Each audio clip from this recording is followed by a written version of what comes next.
Could carbon foam probes bring interstellar flight within reach? Spacecraft-made carbon foam bubbles could zoom from Earth to Alpha Centauri in 185 years, driven solely by the power of the sun, new studies finds.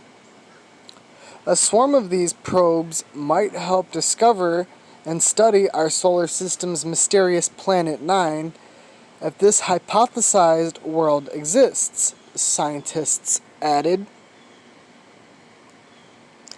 Conventional rockets, driven by chemical reactions, are currently the leading form of space propulsion. However, they are not anywhere close to efficient enough to reach another star within a human lifetime. For example, Alpha Centauri, the nearest star system to Earth, lies about 4.37 light years away, more than 25.6 trillion miles, or 41.2 trillion kilometers. Or how about even 276,000 times the distance from Earth to the Sun?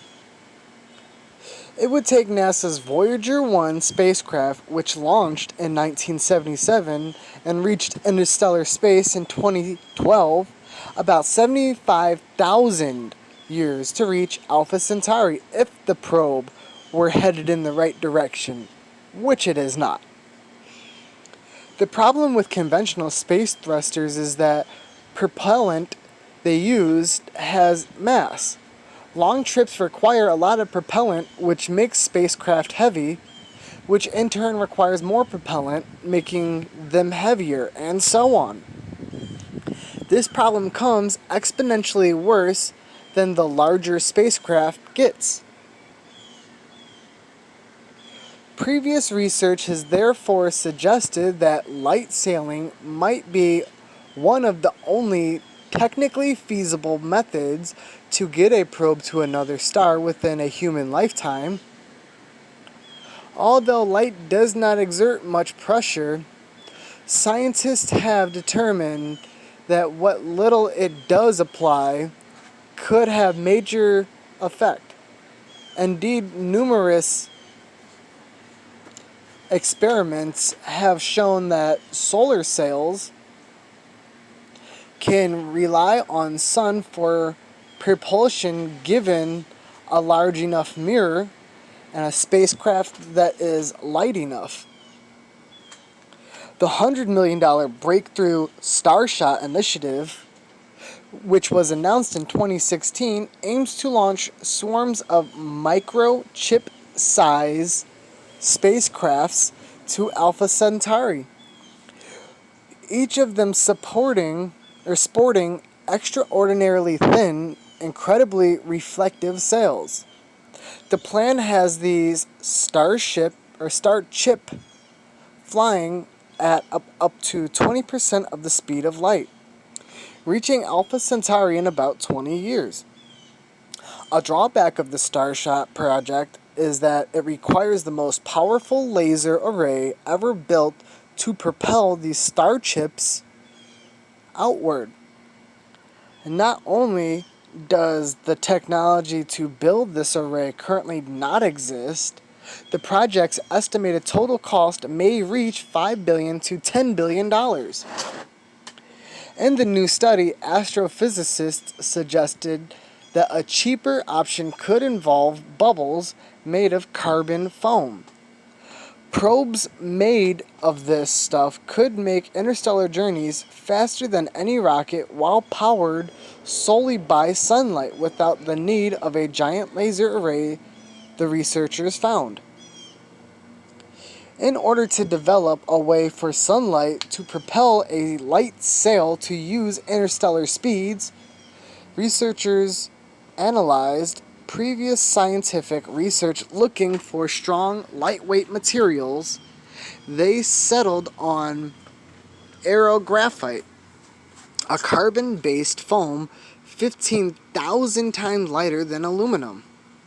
The scientists calculated that a hollow aerographite sphere about 3.3 feet or 1 meter in diameter with a shell of 1 micron thick, about 1% the width of an average human hair, would weigh just about 5 millionths of a pound or 2.3 milligrams. If such a sphere carrying 0.035 ounces or 1 gram of a payload were released about 1 astronomical unit or AU from the sun, sunlight would push it to a speed of up to about 114,000 miles per hour or 183.6 kilometers an hour. 3 times that of Voyager 1, such a sphere would take about 3.9 years to reach an orbit of Pluto. 1 astronomical unit is the average Earth-to-Sun distance, which is about 93 million miles, or 150 million kilometers. If such a sphere would release about 0.04 astronomical units from the sun, the closest that NASA's Parker Solar Probe gets to our star, the more intense sunlight there would be accelerate the spacecraft to nearly 15.4 million miles per hour or 24.8 million kilometers an hour. It could travel the 4.2 light-year distance between Earth and the Proxima Centauri, the closest star to our solar system, in about 185 years, the researcher said. The larger the sphere, the faster it could go, or the more payload it could carry. Proxima Centauri is one of the 3 stars in the Alpha Centauri system. What I find amazing about our results in the fact that the power output of a star, in our case the sun, can be used to propel an interstellar probe to the nearest stars without the need of an additional onboard power source.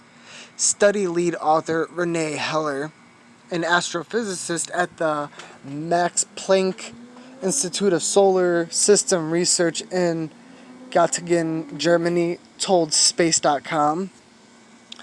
We don't need a billion-dollar ground-based laser array to shoot at a sail in space, Heller said. Instead, we can use green energy. So to say, researchers noted that a few grams of electronics or other payloads is not a lot to bring aboard a mission. Still, they agree the payload of these crafts would be 10 times the mass of the spacecraft, whereas the payload or chemical interstellar rocket would typically be 1,000th of the weight of the rocket.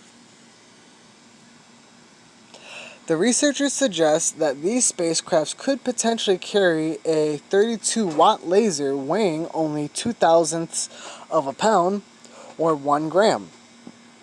Analyzing any disruptions from the laser beam might help researchers detect gravitational effects, which might in turn help reveal the presence of world otherwise too dark and cold to spot. Such a hypothetical Planet 9, Heller said. The scientists estimated the developing a prototype bubble craft might cost $1 million. They calculate each foam ship might then be built for about 1,000 or less. A rocket launched to deploy a test, these crafts might cost $10 million. The biggest caveat of the work right now is that no one has ever built an aerographite structure larger than a few centimeters. While we need something that's a few meters in size, Heller said, still the researchers are in contact with experimentalists who suggest that creating such large structures is possible in principle, he noted. Another point of caution about this concept is that there is currently no way to control the trajectory of the spheres once they are deployed. In order to reach a certain target, this needs to be resetified, Heller said. If on board, electronics and equipment could enable active maneuvering, then it might be possible to transport small masses, 1 to 100 grams, between Earth and Mars within weeks, Heller said. The scientists envisioned conventional rockets bringing the bubble craft to space, then deploying them for sunlight to propel it.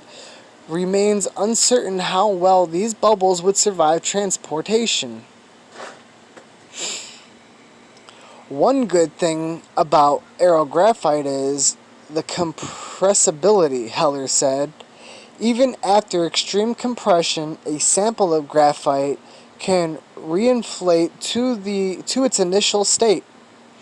So if we compress a meter-sized aerographite sail in the laboratory, maybe we can ship it to space and reinflate it there prior to launch. The question is what happens to its onboard electronics.